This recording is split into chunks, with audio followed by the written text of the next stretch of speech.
Meus queridos irmãos e irmãs, o Evangelho de hoje diz que nós somos a luz do mundo. Mas como é possível dizer que nós somos a luz, quando na realidade o Evangelho diz que Jesus é a luz que ilumina todo homem? Ele é verdadeiramente a luz. O pessoal que está esperando aqui na confissão foi logrado. Talvez seria...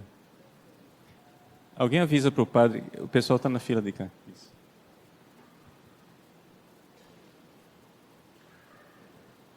Desculpa, é que o povo está aqui esperando desde as 5 da tarde, que até agora não teve confissão. Vocês desculpem, eu estava na Canção Nova, não teve confissão hoje, porque é 25 anos da Canção Nova, e por toda a história de salvação que é a Canção Nova, quero inclusive dizer isso, explicitar, que essa missa também é em ação de graças, especialíssima pelos 25 anos da Canção Nova aqui no Mato Grosso e pelos 50 anos da renovação carismática, que começou exatamente em fevereiro também. E tanto a Canção Nova como a renovação carismática estão na história de salvação de muitos de nós. Então é um grande agradecimento a Deus por tudo de bom e todas as graças que recebemos dessas duas realidades, a renovação e a Canção Nova. Muito bem. O Evangelho de hoje nos fala que nós somos a luz do mundo. Mas como é possível que nós sejamos a luz do mundo se Jesus é a luz? O Evangelho de São João diz assim: Ele é a luz que ilumina todo homem. Se Jesus é que é a luz, como é que nós somos a luz? É que existe uma luz que o homem recebe e uma luz que o homem é. A luz que o homem recebe é Jesus. A luz que o homem é, somos nós que iluminamos os outros por causa da nossa fé. Nós podemos, para entender isso, fazer a comparação com a lua. O sol é que é verdadeiramente luminoso. Mas quem já esteve numa fazenda, numa noite de lua cheia, sabe que de fato a lua ilumina. Quando eu era pároco em Barão de Melgaço, lá no Rio Abacho, né? A gente fazia todos os anos uma caminhada de 20 quilômetros, uma noite inteira caminhando, desde o início da paróquia até a matriz paroquial, e nós escolhíamos exatamente uma noite de lua cheia. Por quê? Porque naquele breu, naquela escuridão, né, onde não tem luz elétrica, é a luz que nos servia. Então nós somos a luz do mundo como a lua é luz do mundo. Na verdade, quem é a luz é o sol, mas a lua, ela reflete a luz do sol. Mas para a gente entender que tipo de luz que nós podemos ser, nós precisamos entender que tipo de trevas na qual as pessoas andam. Vejam só, se nós tirarmos Jesus de lado, esquece Jesus, esquece Deus, Jesus, esquece a graça de Deus, o que é que nós temos? Se nós tirarmos as pessoas que buscam a Jesus, se nós tirarmos eu e você, o que é que nós temos? Nós temos uma multidão de desesperados.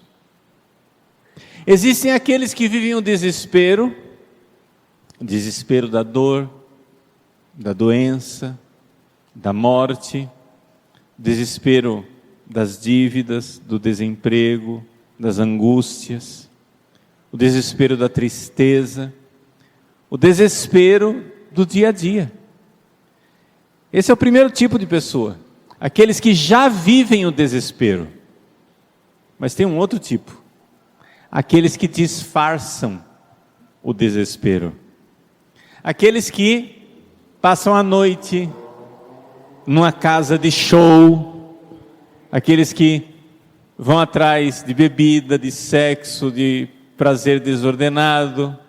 Essas pessoas, elas ainda não vivem o desespero plenamente, porque elas disfarçam o desespero. Na hora da festa, muita alegria, o carnaval está chegando aí. Quando o carnaval chegar, nossa, que alegria. Mas, quando se apagam as luzes do sábado à noite, o que é que sobra? Sobra uma pessoa mal-humorada voltando para casa, triste, dando coice em todo mundo, com dor de cabeça. Por quê? Porque ela estava somente disfarçando o desespero.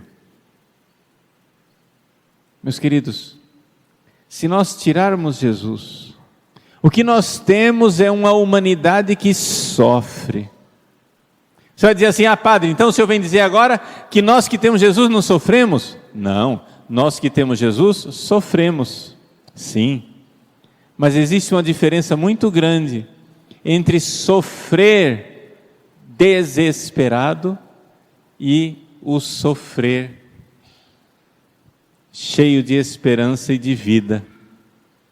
A melhor comparação para nós entendermos isso é aquela que Jesus fez quando ele falou de uma mulher que se preparava para o parto. Ele disse assim: o reino dos céus é como uma mulher que vai dar à luz. Quando chega o momento, ela se angustia e se inquieta, porque sabe que chegou a sua hora. Mas depois é grande, grande a sua alegria. Eis aí a felicidade de ter trazido ao mundo um ser humano. Aconteceu aqui na nossa paróquia. Isso aqui é só para exemplificar. Quem sabe quem é a pessoa, ó, bico calado, que não é para fazer fofoca, não é para comentário da vida alheia, é só um exemplo. Aconteceu aqui na nossa paróquia que uma senhora ia ter o primeiro filho dela. Aí ela veio se confessar, fazer uma confissão geral. Eu perguntei: mas por que você vai fazer confissão geral? Olha, padre, porque eu quero ter parto natural, porque eu quero ter filhos numerosos. Só que a criança está sentada, está fora de posição. Mesmo assim eu quero parto natural. Tudo bem, vamos lá. Ouvi a confissão, dei a bênção, ficamos esperando o dia. Quando finalmente veio a notícia, começou. 36 horas de parto. Se você não entendeu o número, 36 horas de parto. Que angústia, que dor, que sofrimento, que coisa. O marido até ficou meio cabreiro assim, pensando: sei não, hein? Depois de um trauma desse de 36 horas, o que é que vai ser? Aí quando chegou lá no quarto, chegou e disse: e aí, meu amor, tudo bem? Ela olhou para ele e disse: quando vamos ter um outro? Vejam, a alegria, Jesus previu isso, quando ele disse: uma mulher se angustia e se inquieta porque sabe que chegou a sua hora, mas depois vem a alegria de ter trazido ao mundo um ser humano. Assim é a vida do cristão. A vida do cristão é uma grande dor de parto, mas depois, gente, tem uma vida maravilhosa esperando por nós. Deixa eu dizer para você com mais clareza: tem um céu maravilhoso esperando por nós. Quando nós chegarmos no céu, você vai se surpreender. Você vai se surpreender, porque o céu é infinitamente melhor do que você pode imaginar. Quando você chegar no céu, você vai dizer assim: mas meu Deus, que bobo, que tolo que eu fui de ficar apegado àquela bobagem lá embaixo. Que alegria! Gente, a alegria da vida. Nós estamos aqui passando por esta vida. Essa vida é só sofrimento? Não. Essa vida tem a profunda alegria no meio do sofrimento, mas essa profunda alegria no meio do sofrimento é a profunda alegria de quem sabe que tem o céu. Veja, eu queria que, não sei se você consegue enxergar aí a diferença imensa que existe entre a dor de uma mãe que sofre para dar à luz, sabendo que ela vai ter a alegria de ter o filho, o bebê nos seus braços, e a dor de uma criatura que sofre sem esperança, em profundo desespero. A dor de quem sofre desesperado, ela não tem aquela alegria secreta, escondida lá no fundo da alma. A mãe que sofre as dores do parto está sofrendo, é doído de verdade. As mães que já tiveram parto natural aqui, levanta a mão. Quem que já teve parto natural? Levanta a mão, levanta bem alto. O negócio é doído, é sofrido, é ou não é? É. Mas existe uma alegria no fundo, existe uma consolação de saber, é vida, é vida. Agora, quem sofre por egoísmo, vai fazer o quê? Eu me lembro quando eu era pároco lá em Barão de Melgaço, lá tem 15 quilômetros, rio abaixo, tem uma comunidade chamada Porto Brandão. Porto Brandão é assim, para você chegar lá tem que ser de barco, a voadeira, né? Esses barquinhos de lata que você põe o motor de popa, e aí quando liga o motor de popa, levanta a proa, quer dizer que avoa, a voadeira. Então, você para ir a Porto Brandão tem que ir de barco, ou então, durante o período da seca, você tem que enfrentar uma poeira imensa. Para quem não conhece o Pantanal, depois que as águas baixam, o Pantanal cria um pozinho, como se fosse uma espécie de talco. É uma poeirinha branca, diferente, mas é fininha como um talco. Se você bater o pé no chão assim, levantam a poeira de 2 metros de altura, só de bater o pé. É um negócio incrível a quantidade de poeira que aquele negócio é capaz de produzir. Pois bem, lá em Porto Brandão tinha um rapaz. Ele pegava a roupinha dele, a roupinha domingueira, colocava num saco plástico, colocava debaixo do braço, e ia caminhando naquela poeira até Barão de Melgaço para namorar. Aquele sol de estalar mamona, aquela poeira para acabar com o Pequi de Goiás, e olha que tem Pequi em Goiás, viu? E lá ia ele com a roupinha dele debaixo do braço. Quando ele chegava em Barão de Melgaço, era um monstro. Um dia eu vi ele chegando em Barão de Melgaço, só tinha o olho, de fora o resto era pó. Aí eu cheguei e disse: fulano, não é muito sofrido, não é muito sofrimento para você atravessar isso tudo para namorar? E ele respondeu: padre, nada é pesado quando a gente ama. E ele respondeu: padre, nada é pesado quando a gente ama. Nada é pesado quando a gente ama. Existe uma alegria no meio do sofrimento quando a gente ama. No meio do sofrimento. E é aqui que nós vemos. Vós sois a luz do mundo. Neste mundo onde todos sofremos, quem tem Deus sofre, quem não tem Deus também sofre. Quem tem Deus morre, quem não tem Deus também morre.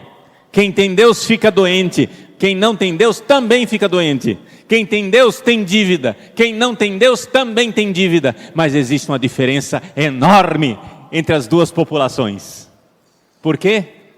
Porque quem tem Deus sofre, mas tem dentro de si um amor e uma esperança de vida, que sofre como aquela mulher que sofre as dores do parto, sabendo que depois virá uma vida maravilhosa, depois virá a vida, com V maiúsculo, a vida de verdade. Isso aqui é só um começo, isso aqui é só um ensaio geral. O cristão, ele é permanentemente jovem. Embora ele envelheça fisicamente, existe uma juventude no coração do cristão, porque ele sabe que a vida só está começando. Quem não é cristão, envelhece, vai deprimindo, vai ficando com o farol baixo, vai desanimando. Quem tem fé, ao ver os sinais da velhice aparecendo, ao ver os cabelos brancos que vão pintando a cabeça, ao ver as dores e os achaques que vão aparecendo nas juntas, ao ver as dificuldades da saúde que vão aparecendo, vai alargando o coração e dizendo: está tudo começando. Existe uma eternidade maravilhosa esperando por nós. Vós sois a luz do mundo. Um mundo que morre e avelhenta tem no cristão um luzeiro, uma luz, uma lua que reflete aquela luz que vem do céu, que vem do Cristo. Todos nós podemos e devemos refletir a luz do Cristo na felicidade de saber: existe um céu para nós. Existe um céu, Ele prometeu, Ele morreu para nos abrir as portas desse céu. O que não devemos fazer para manter o estado de graça, para fugir dos pecados? O que não devemos fazer?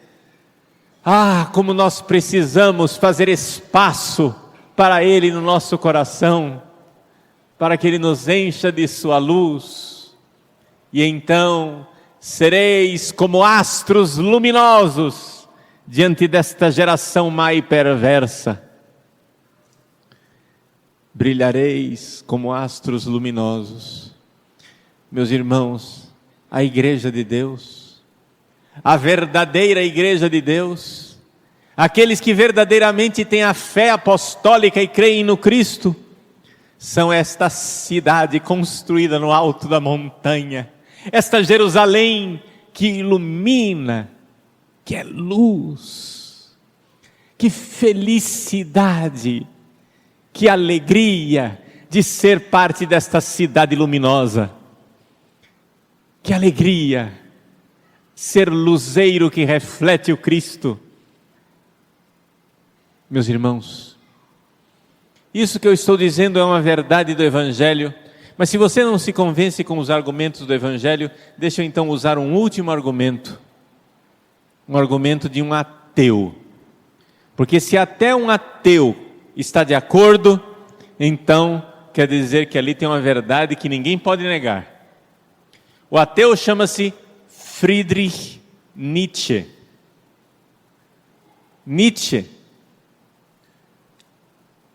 que era verdadeiramente anticristão, anti-religião, anti-tudo, ele, observando o ser humano, ele constatou uma coisa: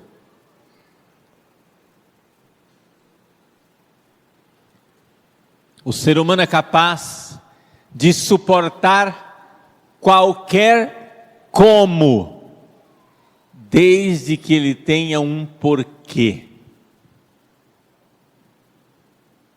Qualquer como, desde que ele tenha um porquê.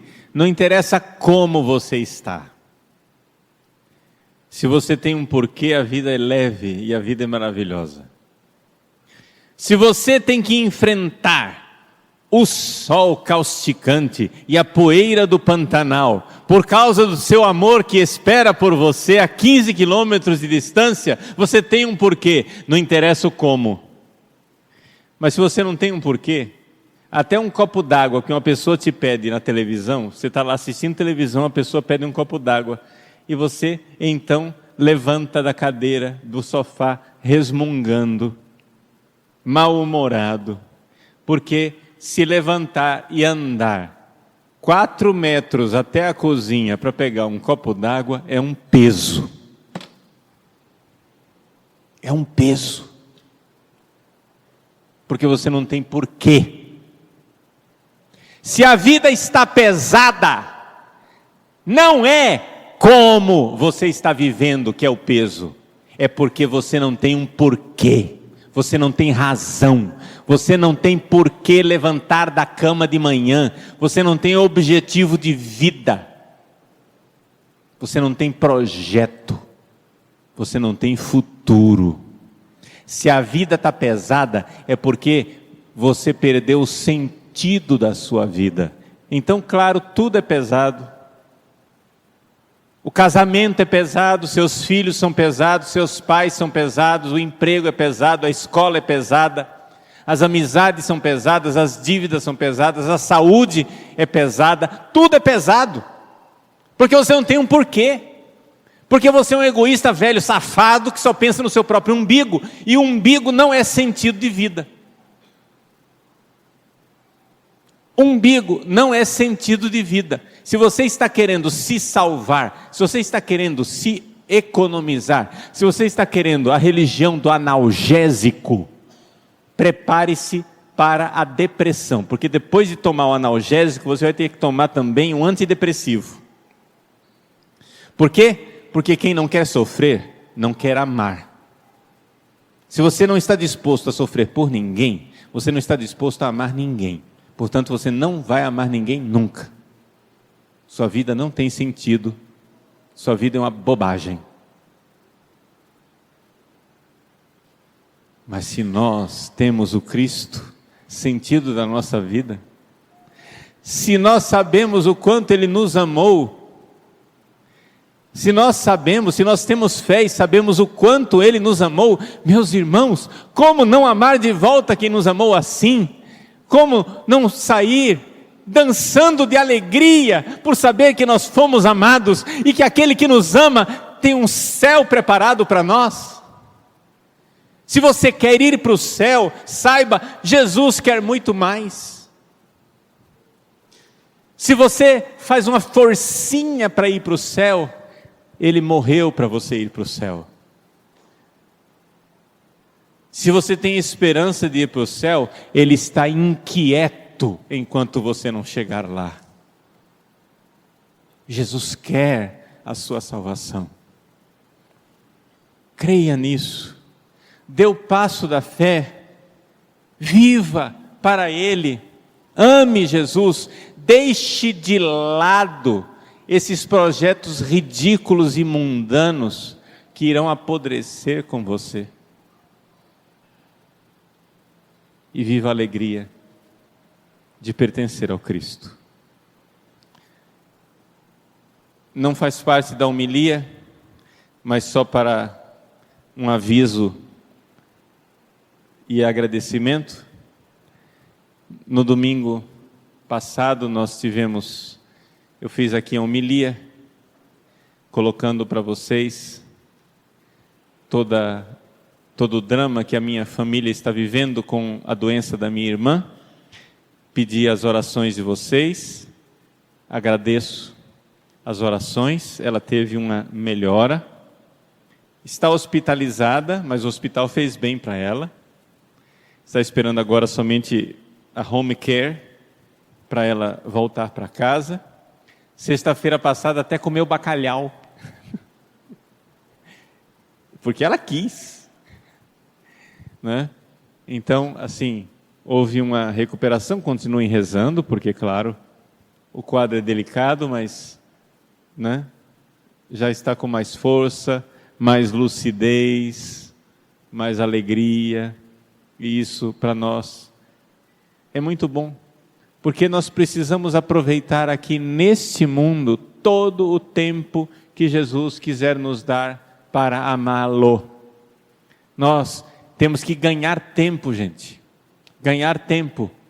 Os santos lá no céu, eles são melhores do que nós em tudo. Eles não têm nada que eles nos invejem, absolutamente nada, mas tem uma única coisa que eles invejam a gente. Todo o resto eles são melhores. A situação deles está 100% melhor do que a nossa, mas tem uma coisa que eles nos invejam: eles não têm mais tempo. Nós temos. Eles ficam olhando para a nossa vida e dizem: se eu tivesse o tempo do Paulo Ricardo, como eu amaria Jesus.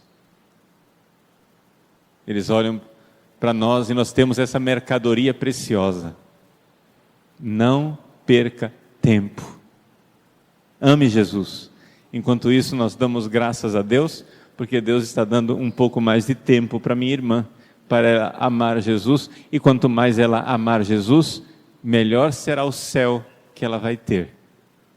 Porque é assim, o céu é proporcionado ao amor que nós tivemos por Jesus aqui na terra. Se você se converteu no último momento, nos últimos 5 minutos, né, da prorrogação do segundo tempo,